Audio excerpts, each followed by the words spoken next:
डोंबिवली विभागामध्ये असलेल्या 65 रेरामध्ये असलेल्या अनधिकृत बिल्डिंगच्या संदर्भात काल मुख्य प्रधान सचिव यांच्याकडे या बैठकीचं आयोजन करण्यात आलं होतं। सन्माननीय या लोकसभेचे खासदार श्रीकांतजी शिंदे साहेब यांच्या माध्यमातून ही बैठक आयोजित करण्यात आली होती। या बैठकीमध्ये मी स्वतः जिल्हा प्रमुख दीपेश म्हात्रे, नगरसेवक नितीन पाटील, उपतालुका प्रमुख राहुलजी गणपुरे, सर्व पदाधिकारी उपस्थित होते। सर्व खात्यातले अधिकारी उपस्थित होते। आसिम गुप्ता साहेब उपस्थित होते।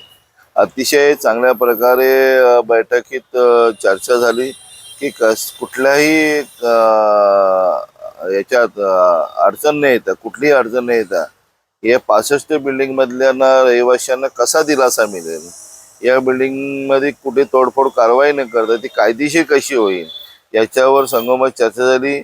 सोसायटी पहिला झाली पाहिजे, त्याच्यानंतर बिल्डिंग कन्व्हेन्स झाली पाहिजे, त्याच्यानंतर जर त्या बिल्डिंग प्लॅन पास होत असेल तर प्लॅन पास झाल्या पाहिजे।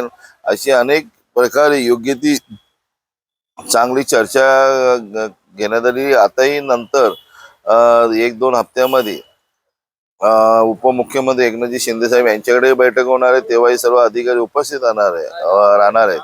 कसंही करून या 65 बिल्डिंग ज्या रेरामध्ये अडकलेल्या आहेत तिथले जे रहिवाशी अडकलेले आहेत, ज्यांनी काही संबंध नसताना बँकेतनं लोन काढले, इथेही लोन काढले, घरचे दागिने ठेवून स्वतः घरं घेतलेली आहेत आणि मग त्यांना कुठल्याही प्रकारचा त्रास न होता त्यांचं कसंही करून घर वाचलं पाहिजे, त्या आया बहिणीच्या डोळ्यात आलेलं पाणी हा आपण पोचलं पाहिजे, ह्या हेतूने आम्ही सर्व मंडळी त्यांच्या बाजूने आहोत। त्यांना कुठल्याही प्रकारचा त्रास होणार नाही असं महायुतीचं सरकार म्हणून त्यांना आश्वासित केलेलं आहे। मी एक आमदार म्हणून त्यांना आश्वासित करतो की त्यांच्या कुठल्याही बिल्डिंगला